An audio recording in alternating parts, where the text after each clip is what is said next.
आप बनाओ तो उन्हें एक मर्यादित मंच में बिठाओ और उनका पूजन करो, दर्शन करो। ऐसा नहीं कि कोई आया तो नाचने लग गए वो। अरे कोई ऐसा कौन है कि जिसके आने से भगवान से बड़ा कौन है कि भगवान नाचे तुम्हारे स्वागत में? ये तो ठीक नहीं है। लेकिन जो हमारे यहाँ रासलीला और रामलीला की परंपरा रही है वो तो दर्शन से हमारी भक्ति प्रेम बढ़ता था, तो वो सही है। जैसे रामानंद सागर जी ने भी रामायण बनाई तो उसमें भी किसी को सीता बनाया, किसी को राम बनाया, चूंकि पात्र के बिना काम होगा नहीं। लेकिन वो चीज एक मर्यादित मंच तक सीमित रहे, जहां उनका सम्मान मान बना रहे वहां तक सीमित रहे। ये नहीं कि सब जगह जा जाके नाचें, वो एक गलत है। कहीं ना कहीं वो गलत है ना? बिल्कुल गलत। तो मैं आपसे यही प्रार्थना करूंगा कि आप भी अपने मंच से इस चीज का आह्वान करें कि कम से कम हमारे भगवानों को तो बख्शें। बस इसी के साथ मैं आपके चरणों में प्रणाम करता हूं। जय श्री कृष्ण। खुश रहिए, खुश रहिए।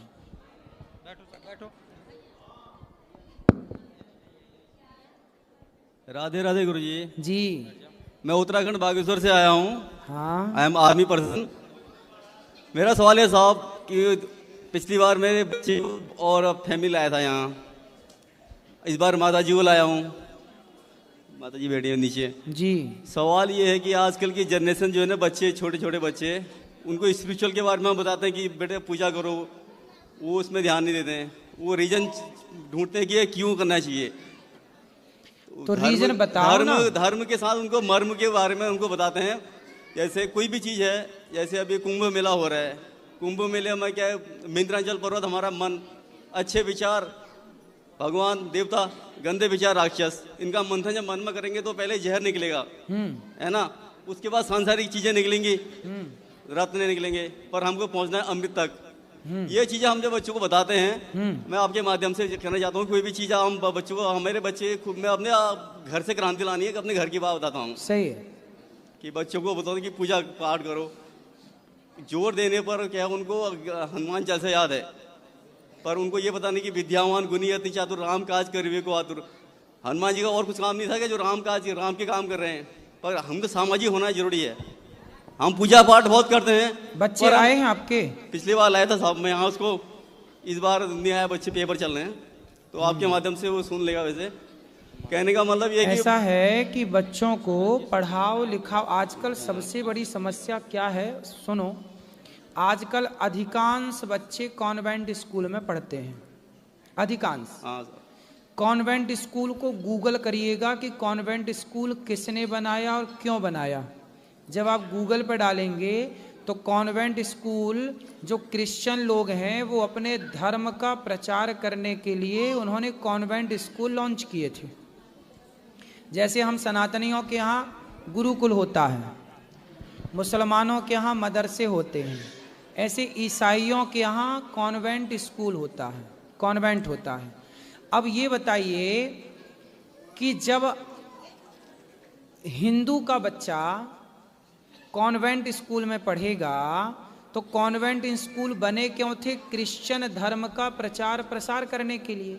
जी गुरु जी। तो आपके बच्चे जैसे ही कॉन्वेंट स्कूल में जाते हैं वैसे ही वहाँ का वातावरण स्कूलों का आपके बच्चों को सबसे पहले नास्तिक बनाता है, आपके धर्म के प्रति उदासीन कर देता है, ताकि आपके बच्चे आपके सनातन धर्म के बारे में जानने की जिज्ञासा भी ना रखें। फिर वो अपने तरीके से पढ़ा करके, अपने तरीके से वो बाइबल के बारे में बीच में बता करके हिंदू लड़का लड़कियों को वो क्रिश्चियन, देखो धर्मांतरण अलग से नहीं हो रहा। कॉन्वेंट स्कूल को आप धर्मांतरण का सबसे बड़ा अड्डा मानिए, लेकिन अभी हिंदुओं को समझाए कौन?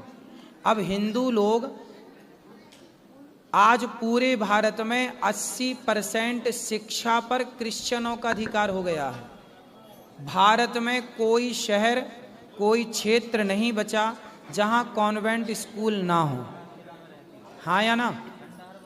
80% शिक्षा अब क्रिश्चियन लोग। अब बताइए, आपका बच्चा हिंदू है, सनातनी है, राम कृष्ण को जानने वाला है, अब आपका बच्चा पढ़ किन के पास रहा है? आपका बेटा गाय को माता कहता है, लेकिन जो कॉन्वेंट स्कूल में टीचर आपके बच्चे को पढ़ा रहे हैं वो गाय का मांस खाने वाले हैं, क्योंकि क्रिश्चियन लोग तो गाय का मांस खाते हैं। वो अंडा खाते हैं, वो शराब पीते हैं, वो सारी चीजें उनके यहाँ जायज हैं। आपके बच्चे जो गाय को माता कह रहे हैं, जो गाय को माता मान रहे हैं, वो पढ़ कहाँ रहे हैं? पढ़ा कौन रहा? जो गाय को खा रहे हैं। अब गाय को खाने वाला आपके बच्चे को क्या पढ़ा सकता है? क्या संस्कार देगा? भाई 2 और 2 4 पढ़ा देना बड़ी बात नहीं है। भारत में कितने राज्य हैं, कितने केंद्र प्रशासित राज्य हैं, कितने ये राज्य हैं, कितने देश हैं, देश की भाषाएं, ये सामान्य ज्ञान सबको रटा देना बड़ी बात नहीं है। आजकल जो बच्चे पढ़ लेते हैं और हमें तो ये सब पता है, ये पता होना बड़ी बात नहीं है। हमारे यहाँ जो सनातन का ज्ञान है वो ज्ञान देखो, आजकल कॉन्वेंट स्कूल का ज्ञान कैसा है? पानी की टंकी की तरह। जैसे आपके छत में पानी की टंकी है, उसमें पानी भरोगे तो पानी नल में आएगा, पानी नहीं टंकी में तो नल खत्म। लेकिन हमारा जो सनातन धर्म की शिक्षा थी वो कुएं की तरह थी। कुएं से जितना पानी निकालते जाओ अपने आप कुएं में पानी आता जाता था। हमारा धर्म तो ऐसा है कि जितना ज्ञान प्राप्त करो अपने आप और दिव्य ज्ञान अपने आप प्रकट होता जाता था मस्तिष्क में। ऐसा ज्ञान जिस ज्ञान से हमारे ऋषियों ने रिसर्च करके विमानों का आविष्कार कर दिया, बड़े बड़े विमान, बड़ी बड़ी टेक्नोलॉजी जिस पर आज हम लोग चर्चाएं करते हैं, वो सारी वेद पुराणों में उल्लेख है इन सब चीज़ों का। अब नहीं पढ़ने से चीज़ें लुप्त हो गई। धन्यवाद गुरुजी। मेरा आपके माध्यम से बच्चों को, आज के बच्चों को ये कहना है कि जो स्पिरिचुअल में रहेंगे तो आध्यात्म में रहेंगे तो शांति भी मिलेगी उनको। इंजीनियर बन के क्या करेंगे अगर वो अच्छे इंसान ही नहीं बने तो, समाज के काम में ना आए तो।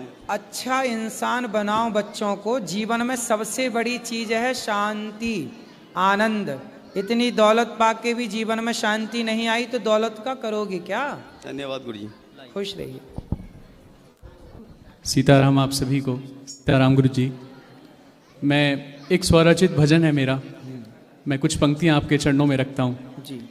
ये प्रसंग है इसका कि जब सीता जी का हरण हुआ है और राम जी का विरह है। सिया तुम कहाँ हो ढूंढे राम, प्राण प्रिय को ढूंढे राम। कहाँ चली गई छोड़ के मोहे, कहाँ चली गई छोड़ के मोहे। राम रोते बिलखते राम, राम रोते बिलखते राम। सिया तुम कहाँ हो ढूंढे राम। पत्थर की भी चुभन न लगती, पत्थर की भी चुभन न लगती। सिया से दूरी सांप सी डसती, सिया से दूरी सांप सी डसती। राम सिया की स्थिति है निराली, राम सिया की स्थिति है निराली।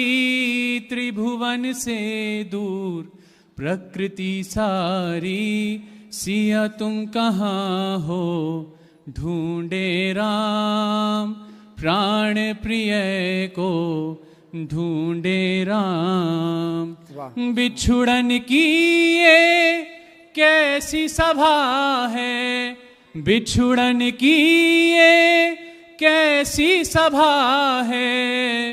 दो प्रेमी को विरह दिया है, दो प्रेमी को विरह दिया है। क्यों ना टूटी श्वासों की माला, क्यों ना टूटी श्वासों की माला। जब तड़पन ने हिय को मारा। सिया तुम कहाँ हो ढूंढे राम, प्राण प्रिय को ढूंढे राम। बहुत बहुत धन्यवाद। बहुत सुंदर। प्राण प्रिय प्रिय को ढूंढे राम, बहुत सुंदर।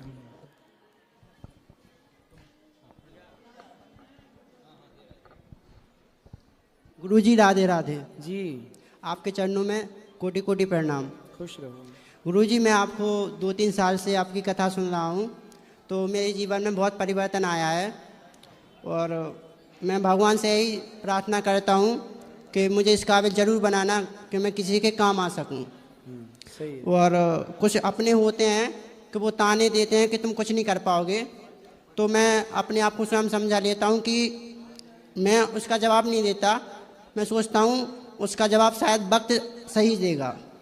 हाँ, जवाब देने की जरूरत नहीं है, अपने आप को सफल बनाओ। जब आप सफल बना लोगे अपने आप को तो वो जवाब अपने आप उनको मिल जाएगा। इसलिए मैं आपकी गुरुजी सफलता ही उनका जवाब होगी। इसलिए मैं शांत रहता हूँ, अपनी मेहनत करता हूँ बस। और भगवान से ही प्रार्थना करता हूँ कि मुझे इस काबिल ज़रूर बनाना कि मैं किसी के काम आ सकूँ, बिल्कुल, बहुत सुंदर क्योंकि भाव मुझे है। सेवा करना बहुत अच्छा लगता है।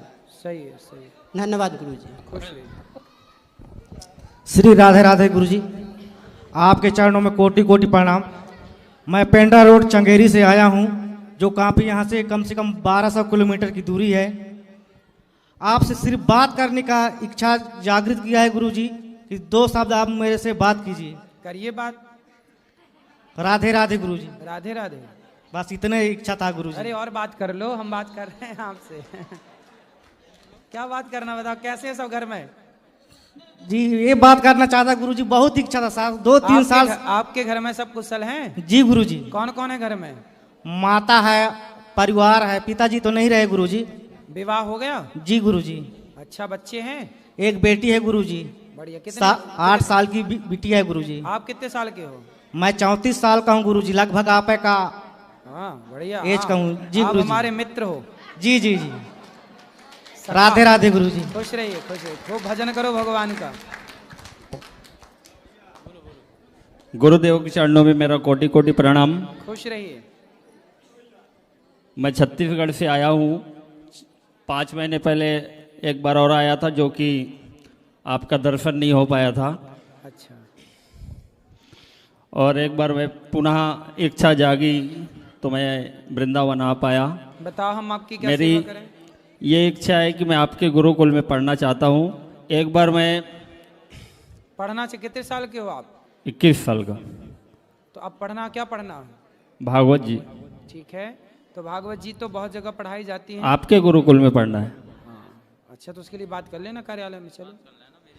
और जबलपुर के पास करौंदी आश्रम में मैं महर्षि आश्रम में पढ़ा हूँ। अच्छा। 5 साल। अब इच्छा जाग रही है तो कि क्या क्या पढ़े हो? रुद्राष्टाध्यायी, दुर्गा सप्तती, मंत्र संगीता और कुछ कर्म कांड वगैरह। वाह, सुंदर, बड़ा बढ़िया। तो दुर्गा भागवत जी की पढ़ाई करना है आपके गुरुकुल में रहकर। बढ़िया बढ़िया, पढ़ो मन लगा के। चलो, सब तो एडमिशन के कार्यालय लिए में बात जानकारी कर- चाहिए महाराज जी। कार्यालय में बात कर लेना, कार्यालय में बताएंगे सब। राधे श्याम गुरुजी, जी। क्या गाय का दूध पीना गलत है? सही है। अभी वर्तमान परिस्थिति को देखकर गलत लगता है मुझे। क्यों?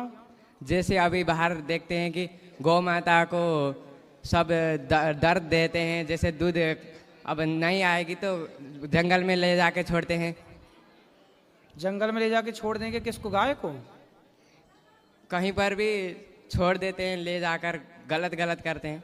देखो ऐसा है, हम सबको गाय घर में रखना चाहिए और गाय को चराना चाहिए, बढ़िया पेट भरना चाहिए और उसका दूध उसके बछड़े को पिलाओ।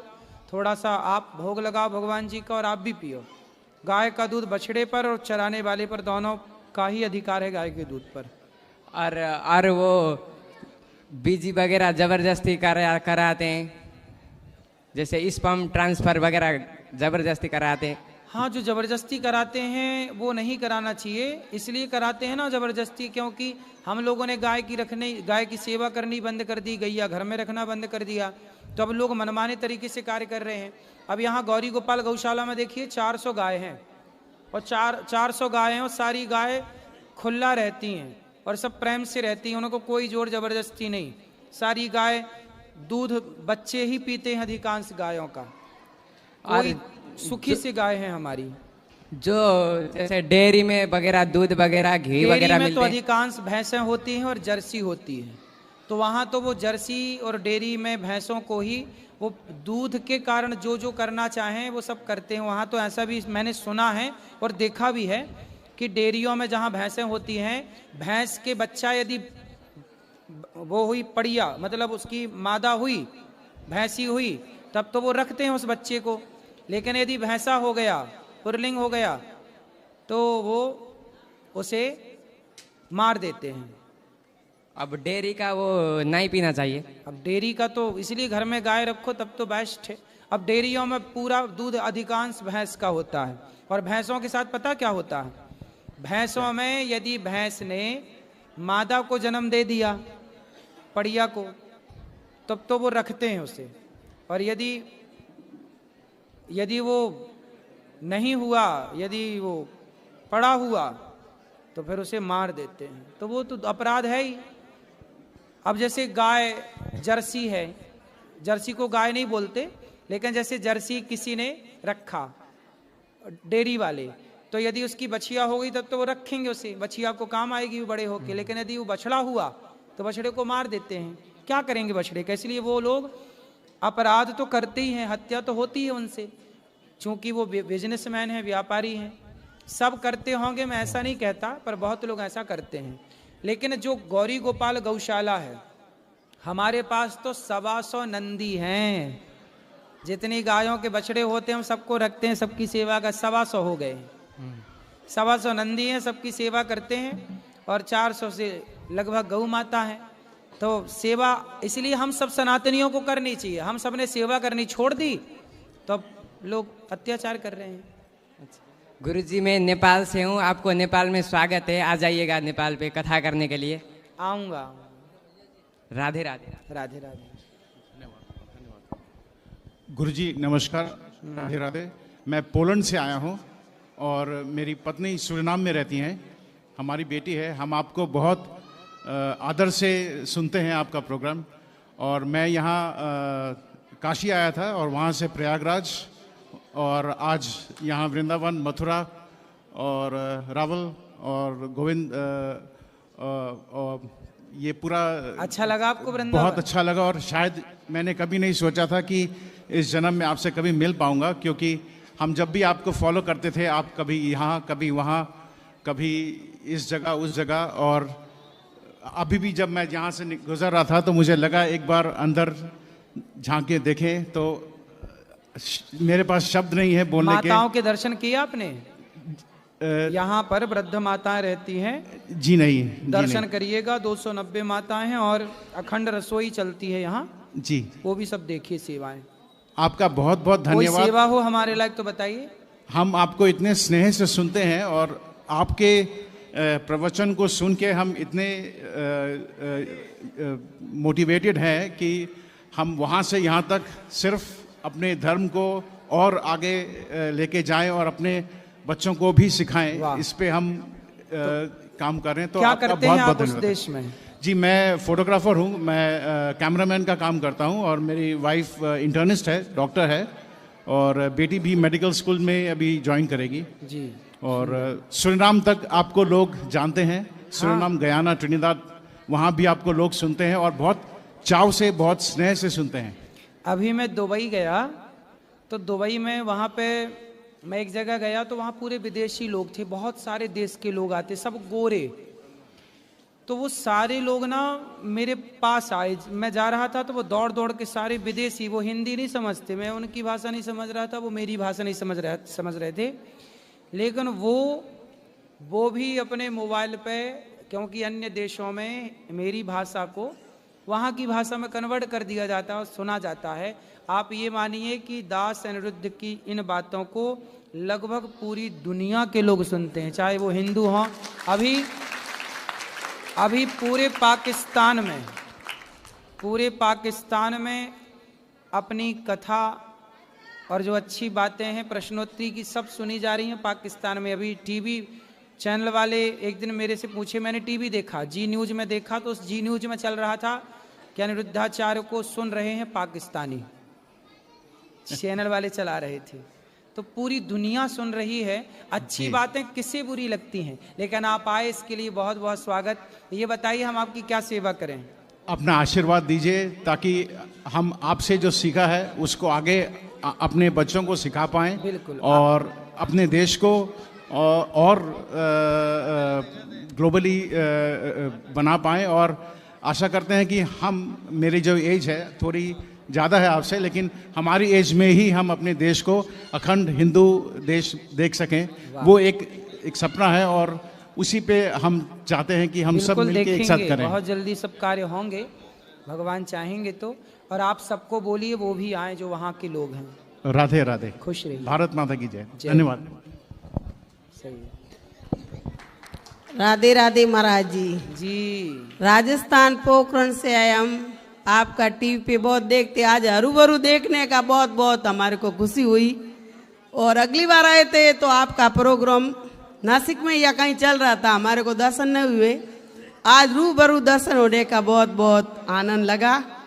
और जो आप माताओं की सेवा करते वो तो कहने में ही दिल भरा था। आपका बहुत बहुत खुश रहिए मैया, आप आई हैं, आप सब देखो। गुरुजी प्रणाम, कोटि कोटि। जी आपका आशीर्वाद बनाने गुरुजी। चलो खुश रहो, प्रसन्न रहो। अब जो सवाल है कल फिर प्रश्नोत्तरी होगी, कल फिर पूछिएगा। अब जिनको मिलना है ऊपर चलिए, भगवान के चरणों में बैठ के मिलेंगे सबको। राधे राधे।